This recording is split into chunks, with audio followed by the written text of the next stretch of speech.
বন্ধুরা, যে কথা হলো গিগজা essential iStuff 365 2-in-1 laptop and mobile tabletop stand. এটা অ্যাকচুয়ালি একটা laptop holder along with mobile holder. এটা অ্যামাজনে আপনি পেয়ে যাবেন। এর মধ্যে কী কী ফিচার্স আছে আপনাদের আমরা দেখে নিই। এই ল্যাপটপ স্ট্যান্ডটা প্রিমিয়াম হাই কোয়ালিটি ABS দিয়ে তৈরি, অ্যান্টি স্কিড সিলিকন মেটেরিয়াল দিয়ে তৈরি, যেটাতে আপনার ল্যাপটপটা কখনো নড়বে না বা পড়ে যাবে না।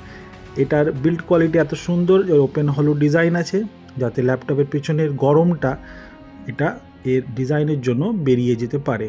এবং এতে পাবেন আপনি 8 different groups for height adjustment, মানে 8 রকমভাবে এটাকে আপনি উঁচু নিচু করতে পারবেন। এবং এটা প্রায় 10 কেজির মতো ওয়েট ক্যারি করতে পারে, তাই আপনার ল্যাপটপ ছোট হোক বা বড়, নট টু ওয়ারি। এর সঙ্গে থাকছে একটা ডিট্যাচেবল ফোন হোল্ডার, যেখানে আপনি আপনার ফোনটা ল্যাপটপের সঙ্গে ইউজ করে আপনি এটাকে ব্যবহার করতে পারবেন। এবং এতে 15.6 ইঞ্চ ল্যাপটপ, আইপ্যাড, ট্যাবলেট, আপনার যাই কিছু থাক সব সাপোর্ট করবে। তাই তাড়াতাড়ি অ্যামাজনে শপ করুন। And thanks for watching.